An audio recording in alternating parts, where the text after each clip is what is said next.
Hey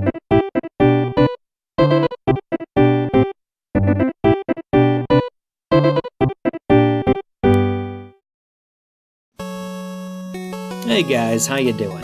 SegaSean here with another rant for you, and this time I'm going to be focusing on the ever-so-sensitive subject of Mighty No. 9. Well, the game has been out for, I'd say, about 2 weeks now, and I have played a fair bit of it.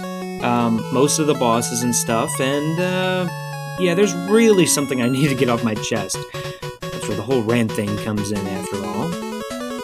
I like Mighty No. 9. Do I love it? No. Do I hate it? Absolutely not. But I think from all the outcry of the negative reception the game has gotten, lots of people aren't giving this game a chance, and rightfully so. They have every right to be angry. From backers who got the bad end of the stick, not getting their correct codes, not even getting the game at all, waiting for the game still to show up, you know, the very same game that they backed. You know, the very same game that was backed with $4 billion. Yes, that very same game. Mighty No. 9 had a terrible delivery. I will give it that. It definitely did. Between the game codes getting mixed up, like I said, and people waiting and stuff, and it's just been a completely bad waste of time. And a terrible outlook, you know, a terrible look has been put on Kickstarter projects in general. Many people's hopes are diminished, you know, from ever supporting Kickstarter projects, but it's not really their fault. So if you're ever considering, you know, oh, well, I'm never going to get into Kickstarter again after this, please reconsider. I mean, think about it. It's not exactly their fault. They're just the website that runs the whole thing and stuff, whereas developers of projects that they want to promote go on there. It's their doing. Kenji Inafune, the creator of Mega Man, yeah, he let this one bomb big time. And it's a shame, too, because when you really think about it, all the hype that was put into this game, from the beginning of when it was launched, the Kickstarter was launched, and people were donating money left and right and stuff. The hype was real. The concept art looked fantastic, and although I kind of didn't expect it to turn out the way it did, or, you know, not the way the concept art looked, you know, the hopes were still kind of high for that. If they were to make a sequel, I don't think it would be very, you know, I don't think it would be hated upon if they went into that style instead of 3D, but thanks to Mighty No. 9's quote-unquote success, a sequel, animated series, anything like that may be far out of the question.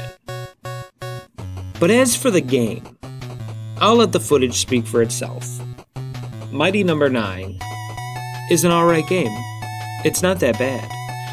As you'll see, gameplay right here is from my other channel, Super Game Strikers Play, that I share with Retro Nick.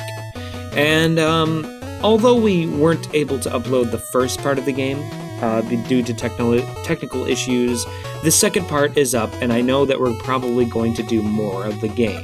I don't know if we're going to do a complete playthrough, but that video right there, the second part at least, that was my very first time with the game, as well as Retro Nick's. And yes, you know, we went in there not expecting much. After seeing all the ranting and raving from different people, bashing on the game, calling it a waste of time and blah blah blah, our hopes were not that high. But upon starting the game, it was a gradual growing experience. Like I said, I don't love Mighty No. 9, but I like what's in the game. There's plenty of potential to be had here as an actual Mega Man successor. Does it hit all the right notes? No. No, it does not. There are many problems with this game. But if you're a Mega Man fan like myself, a hardcore classic Mega Man fan, or even maybe of the X series itself, if you're a fan of Mega Man, you're gonna get a kick out of this game. It is definitely not for the average gamer though, the casual one I mean. It does get tough. It can get very tough due to not only level design and stuff, but also errors like glitches and whatnot. Well, not really glitches, I should say, just problems in general with the game that come up very often. But when you work your way around it, it actually isn't that bad. Unfortunately, like I said, the part that got cut out, the first part of the video, the first part to Mighty Number 9 got cut out due to technical issues, but we actually had a blast learning the controls and stuff. And when we got to that first boss, I believe the name it was a demolition bot or something like that. When we got to it, it was tough. It was hard. But we weren't figuring out how to do it at first. It was crazy, and then all of a sudden, after weakening it, we noticed that it was glowing a certain bright color. We did our dash through there, and we absorbed that power, the energy or whatever. And now, whether that was said in the game, during the tutorial or not, well, actually, I believe it was, but it's just that we didn't put 2 and 2 together, and call us stupid or not, but when we did that, the moment of successfully figuring out how to defeat the boss was a rich experience right there. Just that part. Because it was killing us. We're like, what are we supposed to do with this boss? Blah, blah, blah. And then all of a sudden we did that, and our heads exploded. We're like, wait, really? This is totally NES stuff. This is something from back in the day. And it's here, and this is nuts. And then, using that knowledge, we defeated the boss. And that's one of the key words right there. NES. If this game was put on an earlier system, say from the earliest like NES, or maybe the latest like, I'd say GameCube or PS2, I believe this game would be very well received, for the most part at least. Like I said, though, it has a lot of negative reception due to the delivery of the game. It was not done well. And because of that, it's going to cost Kenji Inafune and the rest of Concept a lot of money. It's going to be a lot of trouble. It already has been a lot of trouble. So much, in fact, that a translator may or may not have mistranslated Kenji Inafune's exact words, which were, "It's better than nothing." How would you like that if a whole group of people, including yourself, donated a lot of money, 4 million worth, and the creator, after delaying it about 4 or 5 times, just said, after releasing it, which was crap, "It's better than nothing"? Yeah, not exactly the best words. Of course, some people say that the translator at the time kind of messed up or whatever, or he just said the basic thing that Kenji Inafune said, but it's hard not to think, yeah, alright, he may not have said those exact words, but it's literally that. That's literally what he meant. And that's kind of a bummer.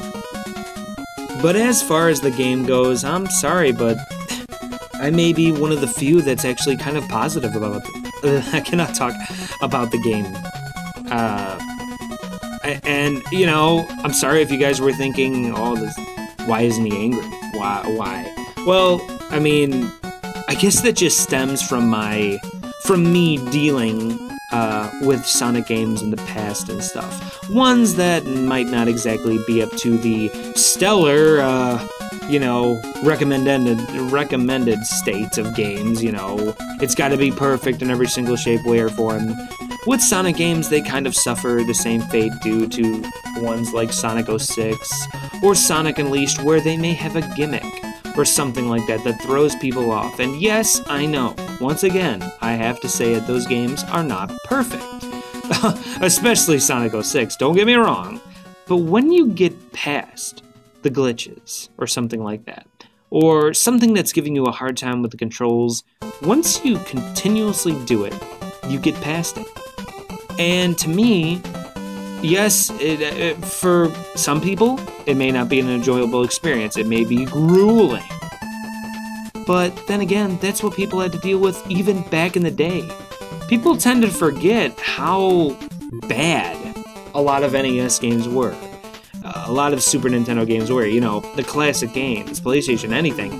How, I shouldn't say bad, but hard.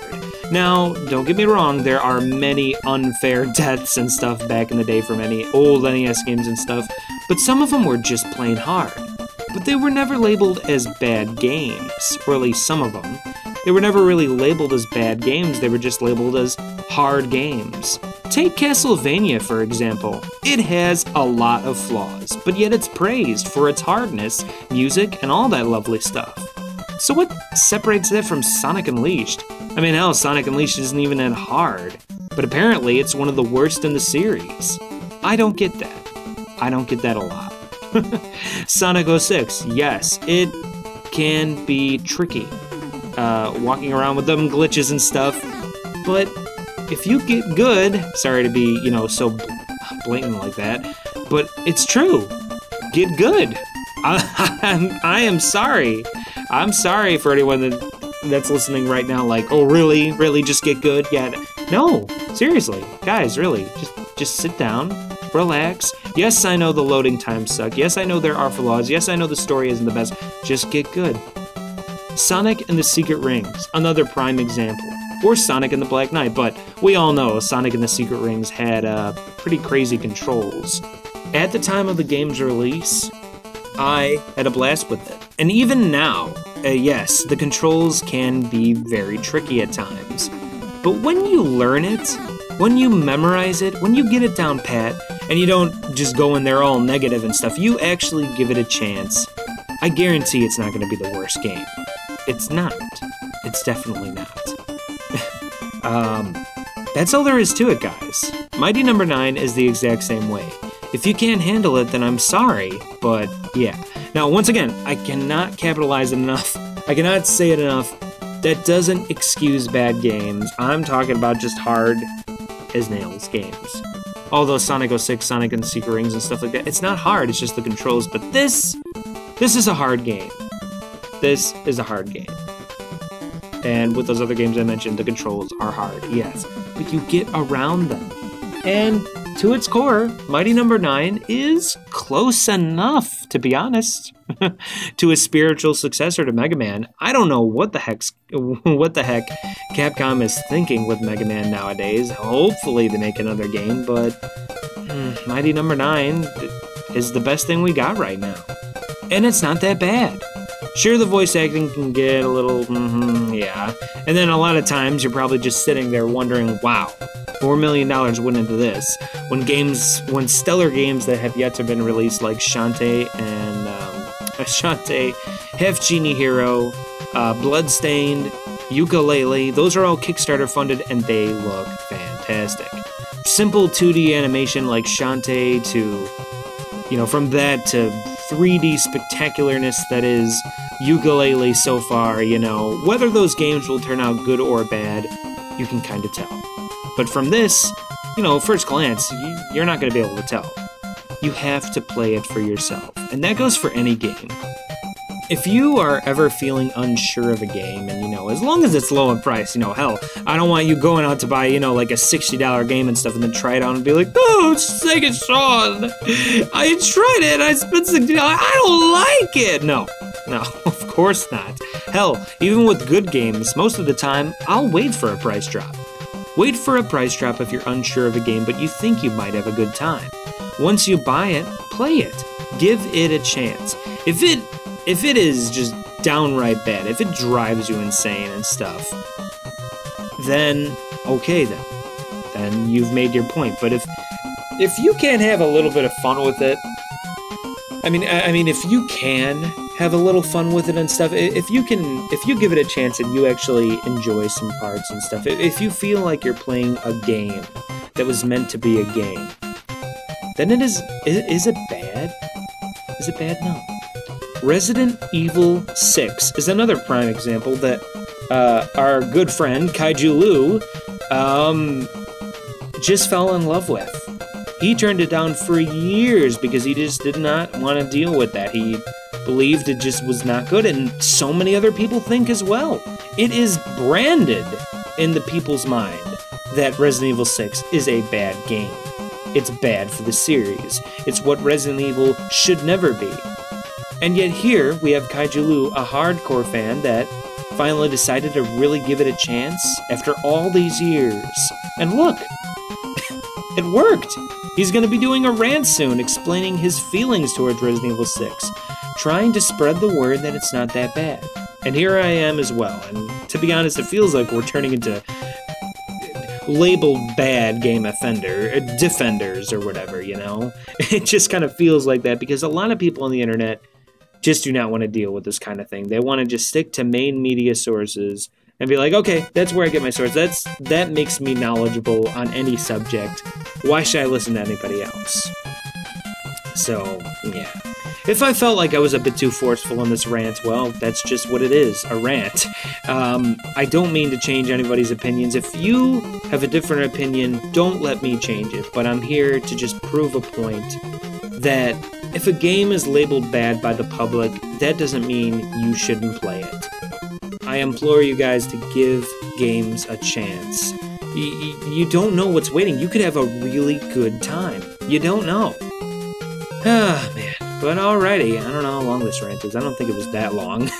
But, yeah, thanks so much, guys, for watching. You can subscribe if you like to Super Game Strikers. Also, recently, we just added a new channel, as in that Super Game Strikers Play announcement video. Yes, we have another channel, Super Game Strikers Play, a Let's Play channel where me and Retro Nick play video games, of course.